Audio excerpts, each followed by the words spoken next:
Committee அங்கத்தினர் ஒவ்வொருவருக்கும், திருச்சபையார் எல்லோருக்கும் ஆண்டவராக இயேசு கிறிஸ்துவின் நாமத்தினாலே நான் நன்றிகளையும் வாழ்த்துகளையும் இந்திய அருட்பணி சங்கத்தின் சார்பாக நான் தெரிவித்துக் கொள்ள ஆசைப்படுகிறேன்.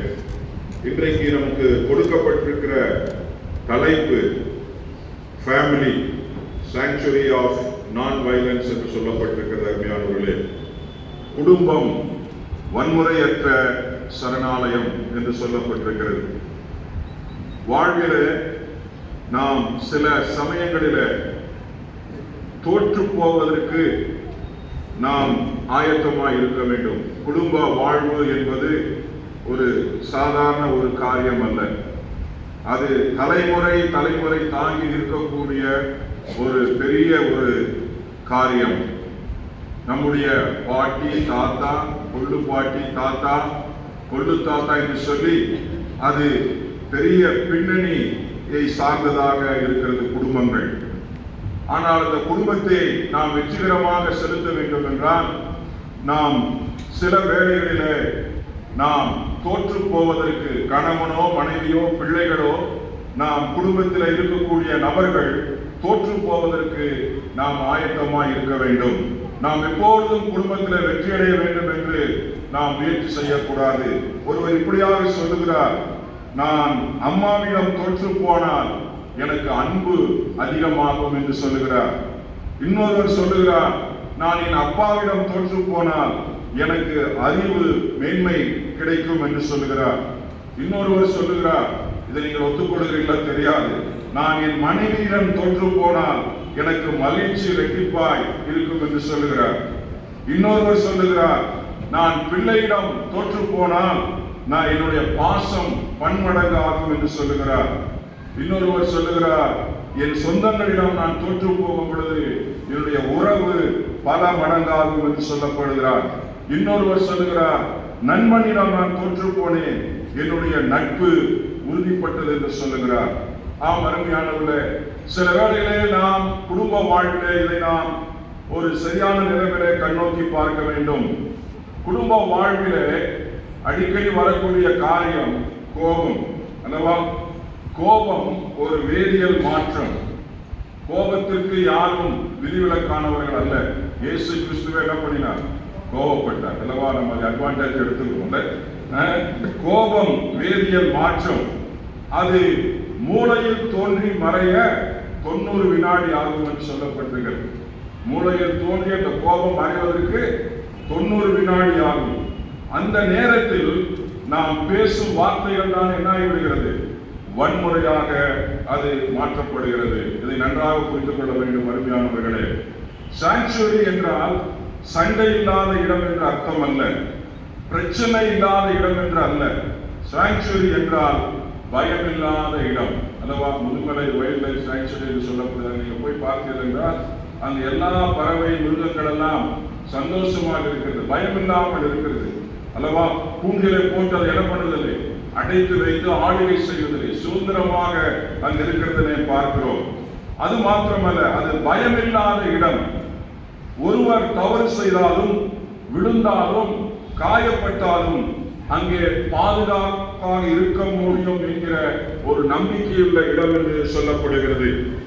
இன்று நானும் நீங்களும் கேட்க வேண்டிய ஒரு முக்கியமான ஒரு கேள்வி எங்களுக்குள்ளாக உங்களுக்குள்ளாக என்னவென்றால், என் குடும்பம் எப்படிப்பட்ட சரணாலயமாக இருக்கிறது? என் குடும்பம் ஒரு வன்முறையற்ற ஒரு சரணாலயமாக நான் இருக்கிறேனா? என் வீட்டில் இருப்பவர்கள் ஒரு சமாதானத்தோடு இருக்கிறார்களா? என்னுடைய வீட்டிலே என்னோடு வாழக்கூடியவர்கள் பயத்தோடு இருக்கிறார்களா என்பதை நாம் ஆராய்ந்து பார்க்க வேண்டும். இதுல நான் வயலன்ஸ் என்ற வார்த்தை பயன்படுத்தப்பட்டிருக்கிறது. அந்த நான் வயலன்ஸ் என்பது ஏதோ வெளிப்படையான ஒரு வன்முறையான காரியம் மாத்திரமல்ல. நாம் வன்முறை என்பது ரத்தம் சிந்துதலை குறித்து நாம் அதிகமாக சில சமயத்தில் நாம் நினைக்கிறோம். அதல்ல, அதற்கு மேலானது வன்முறை. வன்முறை என்பது அடிதான் என்று பொருள் அல்ல. கடுமையான வார்த்தைகள் அல்லவா? அவமானப்படுத்துதல், பேசாமல் ஒதுங்கி இருப்பது அல்லவா? அடுத்தது மௌனமான தண்டனை என்ன பண்ணுவது? வீட்டில நாம் ஒருவருக்கொருவர் நாம் பரிமாறிக்கொள்வது, பழைய தவறுகளை நாம் மீண்டும் மீண்டும் என்ன பண்ணுவது? நினைவூட்டுவது, இவையெல்லாம் குடும்பத்திற்குள்ளே நடக்கக்கூடிய வன்முறைகள் என்று சொல்லப்படுகிறது. அருமையானவர்களே, மனக்காயம் அது ஆண்டாண்டு காலம் நம்ம என்ன பண்ணும், வன்முறைக்கு நேராக வழிநடத்தும். சில சமயத்தில் பேசாமலே நாம் என்ன பண்ணுகிறோம், சிலரை தண்டிக்கிறோம், சிலருடைய மனதை நாம் என்ன பண்ணுகிறோம், உடைக்கிறோம், அன்பை நாம் என்ன பண்ணுகிறோம், நிறுத்தி விடுகிறோம். இப்படி நாம் ரத்தம் சிந்துதல் இல்லாதபடி நாம் வன்முறைகளை குடும்பத்தில் நிறைவேற்றுவதற்கு சாத்தியக்கூறுகள் உண்டு. அருமையானவர்களே, குடும்பம் என்பது ஆண்டவரால் ஏற்படுத்தப்பட்டது. ஆனால் குடும்பம் என்றால் சண்டை இல்லை என்று என்ன பண்ணக்கூடாது, நினைத்து விடக்கூடாது. முதலாவது ஆண்டவர் ஏற்படுத்தின குடும்பத்தில் என்ன இருந்தது, சண்டை இருந்தது. சண்டை என்றால் என்ன, மற்றவர்கள் மேல என்ன பண்ணுவது, பழியை போடுவது. அது ஈஸி அல்லவா? அவர் கேட்கும் பொழுது சொன்னது என்ன, பழம். அவர் சொல்கிறார், இவர் வந்திச்சு, இவர் சொன்னதுனால என்ன பண்ண இந்த பழத்தை சாப்பிட்டு. இந்த அம்மாட்ட கேட்ட என்ன சொல்றாங்க, இந்த ஆண்டவரே, இந்த சர்ப்பம் என்ன பண்ணிவிட்டது, வந்தித்து விட்டது என்று சொல்லி பார்க்கிறோம். குடும்பம், அந்த ஆதி குடும்பத்திலே பார்த்தீர்கள் என்றால் அங்கு ஒரு வித்தியாசமான காரியத்தை நாம் பார்க்க முடியும். குடும்பம் என்றால் சண்டை இல்லாத இடம் என்று நினைக்க கூடாது. சண்டை என்பது மனித உறவுகளிலே இயல்பான ஒன்று. சண்டை என்பது தேர்ட் ஸ்டேஜ். அது ஆங்கிலத்தில் ஃபைட் என்று சொல்லப்பட்டிருக்கிறது. ஆங்கிலத்தில் அநேக விதமான சொற்றொடர்கள் உண்டு. கான்ஃபரன்டேஷன், கான்ஃபிளிக்ட் என்று சொல்லப்படுகிறது. கான்ஃபரன்டேஷன், கான்ஃபிளிக்ட், அப்போ கான்ஃபிளிக்ட், கான்ஃபரன்டேஷனுக்கு அப்புறம் தான் என்ன ஆகுது, சண்டைகள் ஆரம்பிக்கிறது. இதை நீங்கள் புரிந்து கொள்ள வேண்டும். ஆனால் அந்த சண்டை வன்முறையாக மாறக்கூடாது. குடும்பம் என்பது ஒரு கான்ஃபிளிக்ட் இல்லாத இடம், அதாவது முரண்பாடு இல்லாத இடம் அல்ல. கான்ஃபிளிக்ட்டுக்கும் ஃபைட்டிங்கும் வித்தியாசம் இருக்கு. கான்ஃபிளிக்ட் வரும் பொழுது, முரண்பாடு வரும் பொழுது மனித நேயத்தோடு கிருபையோடு கையாள கற்றுக் கொடுக்கக்கூடிய இடமாக என்ன இருக்க வேண்டும், நம்முடைய குடும்பம் இருக்க வேண்டும். நம்முடைய குடும்பத்தில் பயம் வருமானால் அங்கு சண்டைகள் அந்த குடும்பத்தை என்ன பண்ணும், தாக்கும். ஆனால் புரிதலான ஒரு உரையாடல், ஒரு நல்ல ஹெல்தி கான்வர்சேஷன் இருக்குமானால் அந்த குடும்பம் என்னப்படும், கட்டப்படும் என்று சொல்லப்படுகிறது. அருமையானவர்களே, பெஸ்ட் கப்பிள் அவார்டு ஒருவருக்கு கொடுத்தார்கள். குடும்பத்தில் அந்த தம்பதியை நோக்கி பெஸ்ட் கப்பிள் அவார்டு கொடுத்தார்கள். அவரிடத்தில் சில கேள்விகள் கேட்கப்பட்டது. அப்பொழுது அவர் சொன்ன ஒரு காரியம், என் மனைவியும் நானும் ஒருபோதும் சண்டை போட்டுக் கொள்வதில்லை, எல்லாம் எப்பொழுதும் அமைதியாக இருக்கிறது, அது சரியான வாழ்க்கை என்று நான் சொன்னால் நான் பொய் சொல்வதாகும் என்று சொன்னார். யார் சொன்னது இது? பெஸ்ட் ஃபேமிலி அவார்டு வாங்கின ஒரு கப்பிள்ஸ் சொன்ன ஒரு ஸ்டேட்மெண்ட். அச்சா, நாங்கள் சில சமயங்களில் வீட்டிலே ஒருவருக்கு ஒருவர் என்ன பண்ணுகிறோம், சண்டையிடுகிறோம். சண்டையிடுகிறேன் என்றால் ஆங்கிலத்தில் கான்ஃபிளிக்ட், முரண்பாடு, சண்டையிடுகிறோம். சில சமயங்களிலே ஒருவரை ஒருவர் நாங்கள் விரக்தி அடைய செய்கிறோம். டிசப்பாயின்மெண்ட் அல்லவா? ஒருவரை ஒருவர் நாங்கள் விரக்தி அடைய செய்கிறோம். ஒரு கிறிஸ்துவ திருமணம், கிறிஸ்துவ குடும்பம் கருத்து வேறுபாடுகளில் இருந்து வேறுபட்டதாக இருக்கும் என்று கடவுள் ஒருபோதும் என்ன பண்ணவில்லை, வாக்குறுதியோ பிராமிஸையோ என்ன பண்ணவில்லை, அளிக்கவில்லை. அருமையானவர்களே, நாம் வெவ்வேறு பின்னணியில் இருந்து நாம் வந்தவர்கள், கணவன் மனைவி யாரா இருந்தாலும் நாம் வெவ்வேறு பின்னணியில் இருந்து வந்தவர்கள். இருவரும் வெவ்வேறு ஆளுமை என்ன பண்ணியிருக்கிறோம், கொண்டிருக்கிறோம். நிச்சயமாக சில சமயங்களிலே நாம் முரண்பாடு உள்ளவர்கள். குடும்பத்தில் முரண்பாடு உண்டு. கணவன் மனைவி, பிள்ளைகள், தாத்தா பாட்டி அல்லவா, சிப்ளிங்ஸ், இப்படி குடும்பத்தில் இருக்கும் பொழுது இந்த சரணாலயத்தில் அநேக வேளையில நமக்கு முரண்பாடுகள் வருவது உண்டு. ஆனால் நாம் முதிர்ச்சியை நோக்கி என்ன பண்ண வேண்டும், இந்த முரண்பாடுகளை நாம் நகர்த்த வேண்டும் என்று சொல்லப்படுகிறது. ஒவ்வொரு மோதலும் மன்னிக்கும் தன்மையை என்ன பண்ணுகிறது, விரிவுபடுத்துகிறது என்று சொல்லப்படுகிறது. ஆனால் காலப்போக்கில் நாம் அவருடைய அன்பை இன்னும் தெளிவாக என்ன பண்ண வேண்டும், நம்முடைய முரண்பாடுகளிலே பிரதிபலிக்க வேண்டும். திருமணம், குடும்பம் என்பது பரிபூர்ணமாக இருப்பது அல்ல, மாறாக இருவரும் பரிபூர்ணத்தை நோக்கி என்ன பண்ண வேண்டும், பயணிப்பதாகும். நாம் பயணித்துக் கொண்டிருக்கிறோம் பரிபூர்ணத்தை நோக்கி. அருமையானவர்களே, இங்கு ஒரு சர்வே எடுக்கப்பட்டது. அதாவது எப்படிப்பட்ட சர்வே என்றால், திருமணம் ஆன ஒரு வருடத்திலிருந்து திருமணம் ஆன 20 வருடம் வரைக்கும் இருக்கக்கூடிய முதலாவது வருடத்தில் ஒரு 1000 பேரையும், அதே 1000 பேரை 20வது வருடம் கழித்து சர்வே பண்ணினார்கள். அதுல கிடைத்த விடயங்கள் வித்தியாசமானது. திருமண வாழ்வில சண்டைகள் ஏற்படுவது ஆரோக்கியமானது என்று அந்த ரிசர்ச்ல சொல்லப்படுகிறது. நீங்கள் எத்தனை பேர் ஏற்றுக்கொள்வீர்களோ தெரியாது. சண்டைகள் என்று நான் சொல்வது முரண்பாடுகள், நாட் சண்டை, அடிக்கிறது அல்ல, கான்ஃபிளிக்ட் ஆங்கிலத்தில். அவை திருமணத்தை, குடும்பத்தை அழிப்பது அல்ல. சண்டையிடும் பொழுது நடந்து கொள்ளும் முறையற்ற செயல், இது நன்றாக நீங்கள் கவனித்துக் கொள்ள வேண்டும். கான்ஃபிளிக்ட், சண்டையிடும் பொழுது நடந்து கொள்ளும் முறையற்ற செயல், அதாவது ஆங்கிலத்தில் பேட் மேனர்ஸ் என்று சொல்லுவார்கள் அல்லவா? அது குடும்பத்தை என்ன பண்ணுகிறது? சிதைக்கிறது, வன்முறை ஸ்தலமாக அது மாற்றுகிறது என்று சொல்லப்படுகிறது. சண்டை இடுவதல்ல, நான் எப்படி சண்டையிடுகிறோம் என்பதை பொறுத்து அந்த குடும்பம் என்ன ஆகிறது? சேதத்திற்குள்ளாகிறது. நன்றாக புரிந்து கொள்ளுங்கள். சண்டையிடுவது தப்பில்லையா? ஆனா எப்படி சண்டை போடுகிறேன் என்பது அந்த குடும்பத்திலே சேதத்தை உண்டு பண்ணுகிறது என்று சொல்லப்பட்டிருக்கிறது. இதுல இந்த 1000 பேரில சில பேர்கள் விவாகரத்து அடைத்து சென்றார்கள், சிலர் தொடர்ந்து வாழ்ந்து கொண்டிருந்தார்கள். அவரிடத்திலே கேட்கப்பட்ட கேள்வி, அவர்கள் இருவரும் ஒரே காரியத்திற்காக தான் சண்டை போட்டார்கள், இன்றைக்கும் சண்டை போட்டுக் கொண்டிருக்கிறார்கள். ஆனால் என்னவென்றால், அவர்கள் சொன்ன ஒரு காரியம், அந்த சண்டை போட்டு பிரிந்து போனவர்களை விட சண்டை போட்டுக் கொண்டே பொழுது வாழ்ந்து கொண்டவர்களிடத்தில் கேட்ட கேள்விக்கு கிடைத்த பதில் என்னவென்றால், நாங்கள் உங்களை பற்றி, ஒருவரை பற்றி, இதன் மூலமாக ஒருவரை ஒருவர் சரியாக நாங்கள் என்ன பண்ணோம்? புரிந்து கொண்டோம் அல்லவா? அடுத்தது, என்னுடைய பலம் பலவீனம் என்று எது என்று நாங்கள் என்ன பண்ணினோம்? ஒவ்வொருவரும், குடும்பத்தில் இருக்கிற ஒவ்வொருவரும் அறிந்து கொண்டோம் என்று சொல்லப்பட்டிருக்கிறது.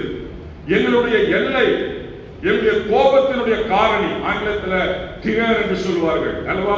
எங்க டச் ஆனா டிகர் வரும் தெரியும். சில ஆளுங்க வீட்டில் அதுக்குன்னே குண்டம் போட்டுருவாங்க அல்லவா? சில தேர்ட் பர்சன் என்ன பண்ணிடுவான்? நல்லா இருக்கிற குடும்பத்தில் என்ன பண்ணிடுவோம்? ஒரு டிகரை உண்டாக்கிடுவோம். அதான் சொல்லப்பட்டிருக்கிறது. அது மாத்திரமல்ல, நாங்கள் மனதிற்குள்ளாக இருக்கக்கூடிய காரியத்தை நாங்கள் சில வேளைகளில் மனதில் அடக்கி வைக்காமல் அல்லவா? குக்கர் சில சமயத்தில் என்ன சரியா இது பண்ணல, வெடிச்சு சதறி பிரஷர் ஆச்சு. சில வேளைகளில் எங்களுடைய அந்த எமோஷனலை நாங்கள் ஒருவருக்கு ஒருவர் கொட்டி தீர்க்கக்கூடிய ஒரு காரியமா இருந்தது என்று அவர்கள் சொல்லுகிறார்கள். அருமையானவர்களே, நாம் இந்த காலகட்டங்களில் அநேக விதமான நிலைமைகளில் நம் குடும்பத்தை நடத்தி கொண்டிருக்கிறோம். நம்முடைய தாத்தா பாட்டி நடத்தின குடும்ப முறைகள் வேறு, இன்றைக்கு நியூக்ளியர் குடும்பமாகிவிட்டது. இன்றைக்கு ஒரு கூட்டு குடும்பங்களை பார்ப்பது மிகவும் அரிது. ஆனாலும் கூட இன்றைக்கு குடும்பத்திலே வன்முறைகள் என்ன பண்ணுகிறது? தலைவிரித்து ஆடுகிறது நாம் பார்க்கிறோம். அருமையானவர்களே, இங்கு சொல்லப்பட்டிருக்கிறது, இந்த ஃபைட், ஆங்கிலத்தில் ஃபைட் என்பது, சண்டை என்பது, they are interconnected என்று சொல்லப்படுகிறது. அந்த வன்முறை, நான் வயலன்ஸ், அதை குறித்து சொல்லும் பொழுது they are interconnected என்று சொல்லப்பட்டிருக்கிறது. அதாவது நாம் நம்முடைய கான்ஃபிளிக்டை, நம்முடைய முரண்பாடுகளை சரியானபடி நாம் கையாண்டால் அந்த இடத்துல ஒரு கான்ஃபிரான்டேஷன், பீஸ் அல்லவா, பீஸ் அக்ரிமெண்ட் அங்க என்ன பண்ணுமா? கிடைக்குமா?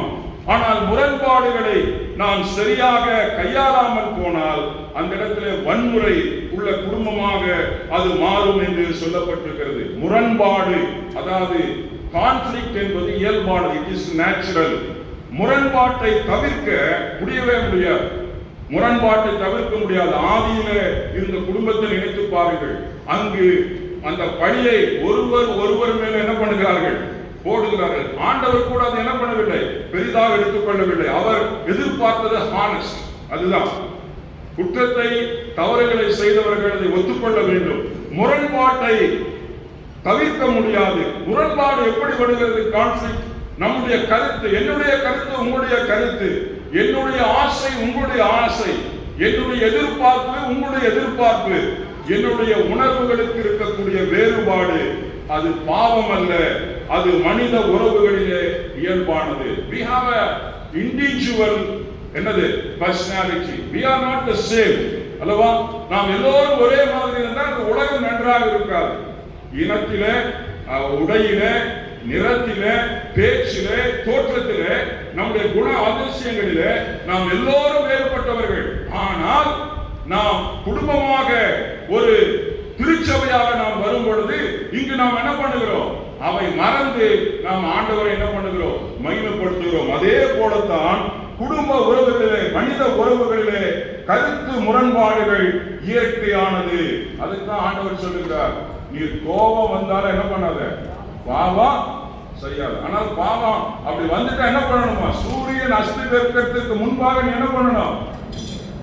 போய் என்ன பண்ணிடணும்? அந்த கோபத்தை தீர்த்து வைஃப் கிட்ட போய் darling I love you too much என்னணும் சொல்லணும் இல்லவா? இதைத்தான் ஆண்டவர் என்ன பண்ணுகிறார்? எதிர்பார்க்கிறார். கான்ஃபிரான்டேஷனை நாம் கற்றுக்கொள்ள வேண்டும். அருமையானவர்களே, சங்கீதம் நாம் படித்த 103 அதுல 8, 9, 10 வசனங்கள். யாராவது 8வது வசனத்தை வாசியுங்கள். கர்த்தர் எப்படிப்பட்டவராக இருக்கிறார்? உருக்கம். உங்களுடைய வீட்டில் கணவன் மேலே உருக்கத்தை காண்பிக்கிறீர்களா? உங்களுடைய பிள்ளைகள் மேலே உருக்கத்தை காண்பிக்கிறீர்களா? அதே போல கணவனும் உங்கள் மனைவி மேல 25 வருடம் ஆகிவிட்டது, 30 வருடம் ஆகிவிட்டது, அந்த உருக்கம் உருக்குலைந்து போய்விட்டதா?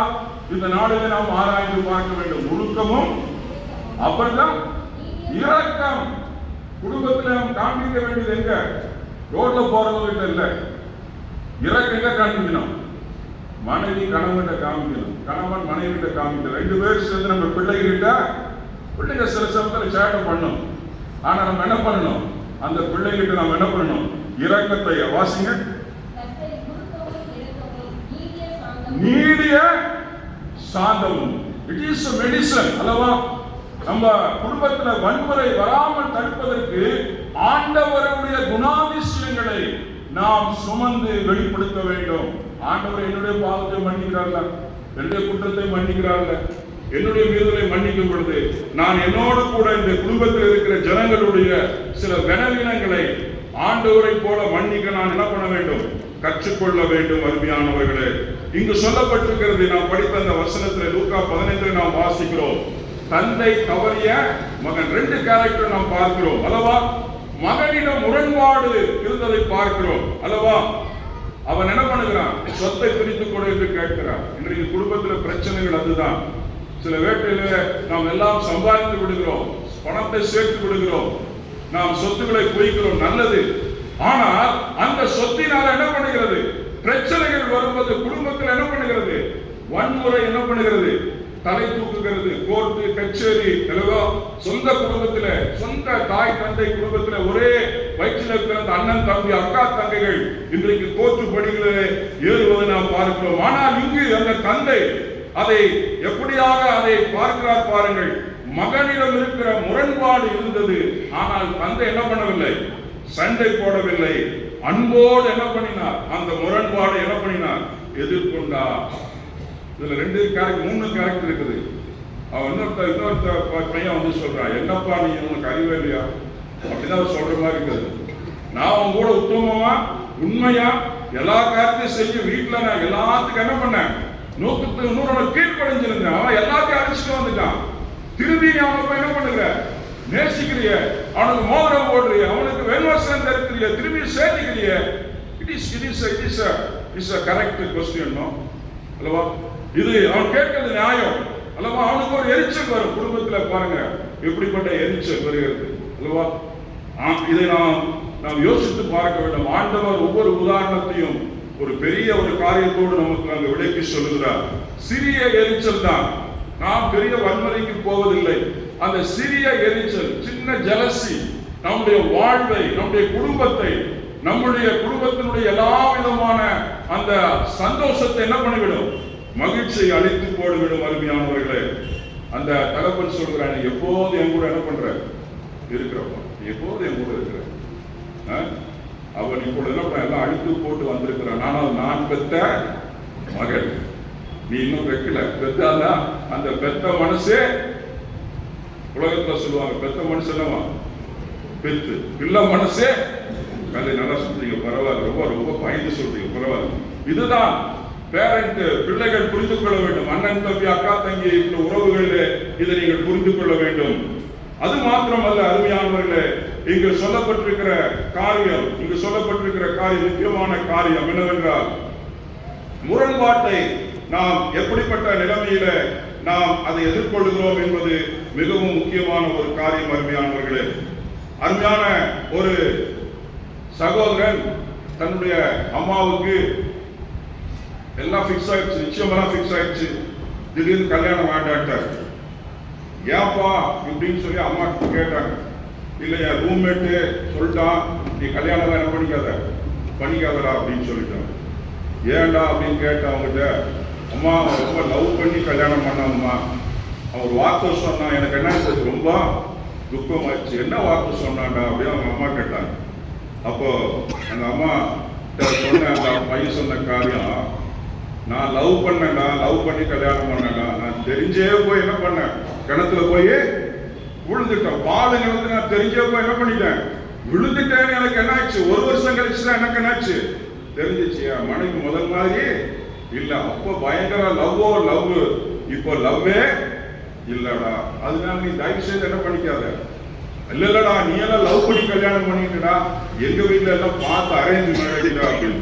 அப்ப அவன் சொன்னானா, இது நான் பார்த்து விழுந்தது, நீ பார்க்காம எல்லாரும் சேர்த்து என்ன பண்ண போறாங்க, ஒரு இடத்துல தள்ள போறாங்க அப்படின்னா இவனுக்கு என்ன ஆயிடுச்சு, பயம் வந்துச்சு. கல்யாணத்துக்கு வச்சு பயம் வந்துச்சு. அருமையானவர்களே, இங்க இருக்க அருமையான வாலிப தம்பி தங்கச்சி, நம்முடைய வாழ்விலே திருமணத்தை குறித்ததான சரியான புரிந்து கொள்ளுதல் உங்களுக்கு இப்படி இருக்கக்கூடாது. அந்த அம்மா அதுக்கு ஒரு ரிப்ளை கொடுத்தாங்க, ஒரு லெட்டர் எழுதுனாங்க. லெட்டர் நான் படிக்கிறேன் பாருங்க, என்ன எழுதியிருக்காங்க.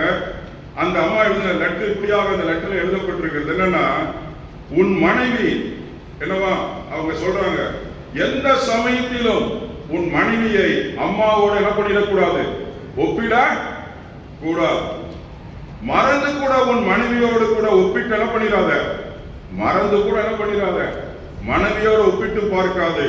உன் அம்மாவுக்கு குடும்ப வாழ்க்கையில 30 ஆண்டு அனுபவம், வெல் எக்ஸ்பீரியன்ஸ் அம்மா அவங்க சொல்றாங்க. ஆனா உன் மனைவி உன் மாதிரி தான், இந்த வாழ்க்கைக்கு அவள் புதுசு.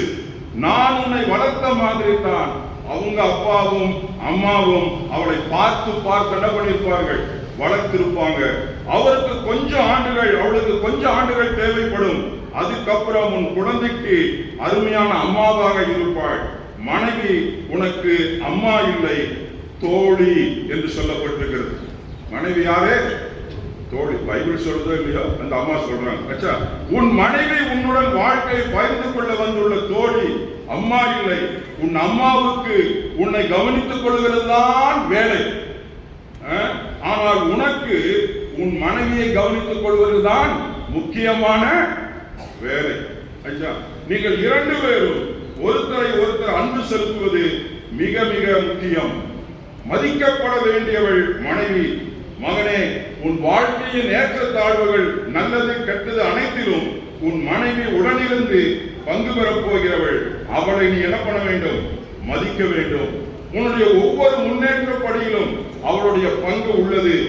அவள் கருத்தை கேட்டு முன்னுரிமை கொடுத்து வாழ்க்கையில என்ன பண்ண, மகிழ்ச்சியாக இரு என்று சொல்லி அநேக காரியங்களை அவர் சொல்லுகிறார். எப்படிப்பட்ட ஒரு மெச்சூரிட்டி உள்ள ஒரு காரியத்தை இங்கு நாம் பார்க்கிறோம். அருமையானவர்களே, நாம் பொறுப்பு உண்டு. குடும்பத்தில் கணவன் மனைவி அம்மா அப்பாவுக்கு நிறைய பொறுப்பு உண்டு என்பது இது காண்பிக்கிறது. அங்கு சொல்லக்கூடிய ஒரு காரியம் என்னவென்றால், அங்கு குடும்பம், திருமணம் என்பது தேவனால ஏற்படுத்தப்பட்டது. அருமையானவர்கள், ஆதியாகமம் 2:18 வாசிக்கிறோம், மனிதன் தனிமையா இருப்பது நல்லதல்ல என்று சொல்லி தேவன் திருமணத்தை, குடும்பத்தை என்ன பண்ணினார், ஏற்படுத்தினார். மனிதன் கண்டுபிடித்த அமைப்பல்ல குடும்பம். நாம் நினைத்துக்கிறோம் நாமே ஒரு குடும்பத்தை ஏற்படுத்தி கொண்டிருக்கிறோம் என்று சொல்லி. இல்லை, மனிதன் கண்டுபிடித்த அமைப்பல்ல, தேவன் ஏற்படுத்திய உறவு. ஆதாமுக்கு அதிகாரம் கொடுக்கப்படவில்லை மனைவியை ஆளுவதற்கு. நன்றாக புரிந்து கொள்ள வேண்டும். ஆதாமுக்கு அதிகாரம் கொடுக்கப்படவில்லை மனைவியை ஆள்வதற்கு. ஆனால் ஆதாமுக்கு ஒரு துணை கொடுக்கப்பட்டது. ஆதாமுக்கு என்ன கொடுக்கப்பட்டது? துணை கொடுக்கப்பட்டது. அது எப்படிப்பட்ட துணை? சமநிலை கொண்ட ஒரு துணை என்று சொல்லப்பட்டிருக்கிறது. அருமையானவர்களே, வேதத்தில் நாம் வாசிக்கிறோம், ஆதியாகமம் 2:24, அவர்கள் இருவரும் ஒரே மாம்சமாக இருப்பார்கள். நல்ல குடும்பத்தின் சரணாலயம் முதல் அடித்தளம் என்ன தெரியுங்களா? ஒன்றிணைவு. தமிழில் ஒன்றிணைவு, ஆங்கிலத்தில் சொல்லப்பட்டிருக்கிறது இன்டகிரேஷன் என்று சொல்லப்பட்டிருக்கிறது, யூனியன் என்று சொல்லப்பட்டிருக்கிறது, ரெக்கன்சிலியேஷன் என்று சொல்லப்பட்டிருக்கிறது. நம்முடைய குடும்பத்தில் இப்படிப்பட்ட காரியங்கள் இருக்கிறதா? நாம் ஆதியாகமத்தில் வாசித்தோம், யோசேப்பினுடைய வாழ்க்கையை நாம் வாசித்தோம். யோசேப்பு பிறந்த குடும்பம், it is not a perfect family. எந்த குடும்பம் பர்ஃபெக்ட் கிடையாது அல்லவா? நானே பர்ஃபெக்ட் கிடையாது. அப்ப என் குடும்பம் எப்படி இருக்கும் அல்லவா? நாம் முழு நிறைவு பெற்ற ஒரு மனுஷியோ அல்ல என்று சொல்லப்பட்டிருக்கிறது. யோசேப்பினுடைய சரித்திரத்தை வாசித்தோம். யோசேப்பின் குடும்பம், அதிலே பொறாமை இருந்தது, வஞ்சகம் இருந்தது, அதிலே குடும்ப வன்முறைகள் இருந்தது, டொமஸ்டிக் வயலன்ஸ், அடிதடி கொலைகள் அந்த குடும்பத்தில் இருந்தது. பாருங்க எப்படிப்பட்ட குடும்பத்தில் யோசேப்பு இருந்தார். பொதுவாக அப்படிப்பட்ட குடும்பத்தில் பிறந்து வளர்கிறவர்கள் அவர்களும் குற்ற உணர்வு உள்ளவர்களாக, மற்றவர்களை காயப்படுத்துகிறவர்களாக இருப்பார்கள். ஆனால் யோசேப்பு அதுக்கு விதிவிலக்காக இருந்தார். காரணம் என்ன தெரியுங்களா? அவர் யோசேப்பை பற்றி வேதம் சொல்லுகிறது, கர்த்தர் யோசேப்போடு. அப்ப அர்த்தம் என்ன அர்த்தம்னா, யோசேப்பு என்ன பண்ணிருப்பாரு? கர்த்தரோடு இருந்திருப்பார். வீட்டிலே நாம் யாரோடு இருக்கிறோம்? யாரோடு நேரத்தை செலவு பண்ணுகிறோம்? தேவ பிரசன்னத்திலே, தேவ வார்த்தையிலே, ஜெபத்திலே, தனிப்பட்ட முறையில. ஆராதனை என்பது குடும்பத்தை நடத்துவது என்பது ஒரு ஆராதனை. பாட்டு பாடி ஆடி அந்நிய பாஷை பேசி தீர்க்கதரிசனம் சொல்லி ஒரு அம்மா வந்து சொல்றாங்க, அவர் சரியில்லை, அவருக்கு அபிஷேகம் என்ன பண்ணல, கிடைக்கல. அந்த ஐயா சொல்ற, ஐயாக்கு அபிஷேகம் கிடைக்காது, பரவாயில்ல, இந்த அம்மா மாதிரி நான் என்ன பண்றதில்ல, கத்தி கூப்பாடு போட்டு என்ன பண்றதில்ல, செய்யறது. பாருங்க இன்னைக்கு எப்படிப்பட்ட காரியங்கள் குடும்பங்களுக்குள்ளாக. ஸ்பிரிச்சுவாலிட்டி இல்லாத காம்படிஷன். அவர் என்ன அபிஷேகம் தரல, அவர் ஒண்ணுமே, அவர் அபிஷேகம் பெற்றவர் தான். ஆனா இந்த அம்மா மாதிரி என்ன பண்றதில்ல, துள்ளி குதிப்பதெல்லாம் ஆடுவதில்லை. அதுதான் பிரச்சனை. அந்த அம்மா என்ன நினைக்கிறாங்க, துள்ளி குடிக்காதான் என்னது அபிஷேகம். இது ஒரு குடும்பத்தில் நடந்த காலத்தை உங்களுக்கு சொல்லுகிறேன். நம்முடைய குடும்பம் யோசேப்பு பழி வாங்கவில்லை. அதுக்கானவர்களே, அதிகாரத்தை என்ன பண்ணவில்லை, வன்முறையாக அவன் பயன்படுத்தவில்லை.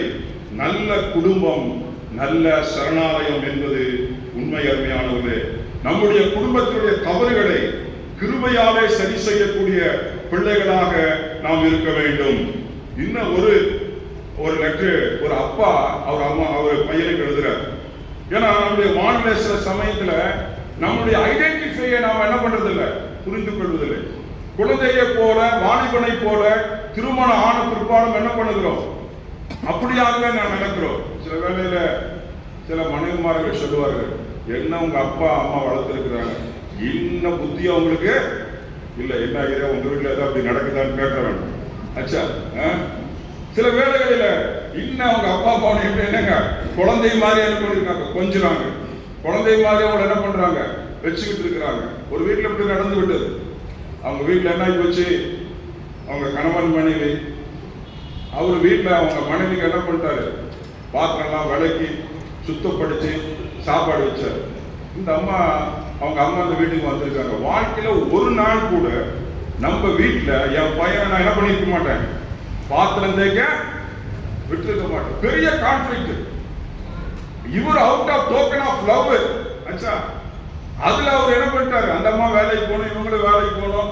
ஆனா இவங்க மாமி கொஞ்சம் தப்பா புரிஞ்சுக்கிட்டாங்க. ஐயோ, என் பையன் என்ன பண்றாரோ, கொத்தடிமை போல என்ன பண்றா, மாத்திக்கால என்று சொல்லி அல்லவா.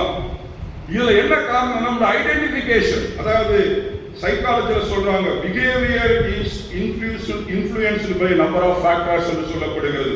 அதாவது நாம் நம்முடைய biological, cultural, social, environmental, past experience, motivational, emotional, cognitive, இந்த நிலைமைகளில நாம் சில வேளைகளில குடும்பத்தில் என்ன பண்ணப்படுகிறது, வன்முறைகள் என்ன பண்ணுகிறது, நடந்து வருகிறது. அதற்காகத்தான் ஒரு அப்பா இப்படியாக ஒரு லெட்டரை அவருடைய பையனுக்கு எழுதுகிறார். எப்படி எழுதியிருக்கிறார் நான் படிக்கிற பாருங்க, அதையும் படிச்சிருந்தேன் நான். அவங்க அப்பா மகனுக்கு எழுதின லெட்டர், ஒரு அம்மாவுக்கு எழுதின லெட்டர், இப்ப அப்பா மகனுக்கு எழுதுறாங்க. ஒரு கணவனுக்கு 30 வயதில் தனது மனைவியின் இளமை தங்கும் உடலழகு தெரியும். 40 வயதில் அவளது தூய அன்புள்ளம் குறித்து என்ன பண்ணும், புரியும். 50 வயதில் அவனுக்கு அவளது அருமை புரியும். எவ்வளவு, எத்தனை வயசுல புரியும்? 50 வயசுல புரியும். 60 வயதில் அவன் இல்லாமல் தான் என்கின்ற முடிவுக்கு என்ன பண்ணுவான்? அவன் வருவான். 70 வயதில் அவனுக்கு தாயாக, இவன் அவனுக்கு சேயாக மாறுவான். 70 வயதின் மேல் வாழ்வார்கள் என்றால் மனைவி தெய்வமாவார், கணவன் என்ன பண்ணுவான்? பக்தன் ஆவான். இது ஒரு சர்வேல வந்த ஒரு ரிப்போர்ட். அருமையானவர்களே, நாம் நம்முடைய ஐடென்டிபிகேஷன், நான் எப்படிப்பட்ட நிலைமையில நான் அதை செயல்படுத்துகிறேன் என்பதை, இது வைஸ் வர்சா, இது ரிட்டர்ன் அப்படியே மனைவிமார்களுக்கும் பொருந்தும். நேரம் இல்லாதனால மனைவிக்கு அவங்க அம்மா எழுந்த கடிதத்தை வாசிக்க டைம் இல்லாதனால விட்டுட்டு போகிறேன். அருமையானவர்களே, முக்கியமான ஒரு காரியம் இங்கு நாம் பார்க்கிறோம். மேரேஜ்ல வரக்கூடிய கான்ஃபிளிக்ட் முக்கியமான காரியம் தகவல் தொடர்பு குறைபாடு. நம்முடைய வாழ்விலே கம்யூனிகேஷன், குடும்ப உறுப்பினர்களிடையே நாம் மனவிட்டு பேசும் பழக்கம் இன்றைக்கு குறைந்து விட்டது. எல்லாம் யாரிடத்துல பேசுகிறேன் இன்றைக்கு? செல்போன். அம்மா ஏதாவது பேசிட்டு இருப்பாங்க, இவர் இப்படியே பண்ணிட்டு இருப்பாரு, என்ன சொல்றீங்க தெரியாது அல்லவா? நாம் ரொம்ப கேர்ஃபுல்லா இருக்கணும். அடுத்தது நிதி பிரச்சனை. முக்கியமான காரியம் என்னவென்றால் பணம் அல்ல பிரச்சனை. நிதியில என்ன பிரச்சனை? பண பிரச்சனை. பணம் சம்பாதிப்பதை விட அது எப்படி செலவிடப்படுகிறது என்பதில் அதிக சண்டைகள் வருகிறது. மூன்றாவதாக எதிர்பார்ப்புகள் மற்றும் ஈகோ, விட்டுக் கொடுப்பதிலே. நான்காவதாக மூன்றாவது நபருடைய இன்டர்ஃபியரன்ஸ், வெளிநபருடைய தலையீடு. அடுத்தது வளர்ப்பு முறை, பேரண்டிங் ஸ்டைல். அருமையானவர்களே, நம்முடைய பேரண்டிங் ஸ்டைல் மிக மிக முக்கியம். கடைசியாக போதைப் பொருளினுடைய பழக்கம் என்று சொல்லப்பட்டிருக்கிறது. இப்படிப்பட்ட காரியங்கள் இருக்குமானால் அந்த குடும்பத்திலே அநேக விதத்தில் வன்முறைகள் தலைதூக்குவதற்கு காரணமாக இருக்கும். இது கடைசி ஆராதனையாக இருக்க. அருமையானவர்களே, நீங்கள் இந்த நாளில் உங்களுடைய குடும்பத்தை சீர்தூக்கி பாருங்கள். உங்களுடைய திருமண வாழ்வு இன்றைக்கு எப்படி இருக்கிறது என்பதை யோசித்து பாருங்கள். இது சொல்லப்பட்டிருக்கிறது, godly marriage and worldly marriage. உங்களை நீங்கள் ஆராய்ந்து பாருங்கள். இந்த நாளில கடவுள் ஏற்படுத்தப்பட்ட மேரேஜ் இஸ் a covenant, அது உடன்படிக்கை. உலக பிரகாரமாய் செய்யக்கூடிய மேரேஜ் இஸ் a contract, அது ஒப்பந்தம். கடவுளால் ஏற்பட்ட மேரேஜில் என்ன இருக்குது என்றால் என்டியூரன்ஸ், அதாவது நிலைத்திருப்பது. ஆனால் உலக பிரகாரமாய் நடக்கக்கூடிய மேரேஜில் அபவுட் ஃபீலிங். அது மாத்திரம் நம்ம கடவுளால் ஏற்பட்டக்கூடிய திருமணத்தில் என்ன இருக்கிறது என்றால் சர்வீஸ், பணிவிடை இருக்கிறது. ஒருவருக்கு ஒருவர் சேவை செய்ய வேண்டும். உலக பிரகாரமாய் நாம் திருமணம் செய்திருந்தால் மேரேஜ் இஸ் கன்வீனியன்ஸ், நம்முடைய காரியங்களுக்காக.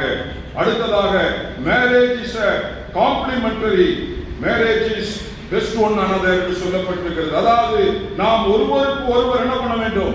மற்றவர்களுக்கு நாம் என்ன பண்ண வேண்டும்?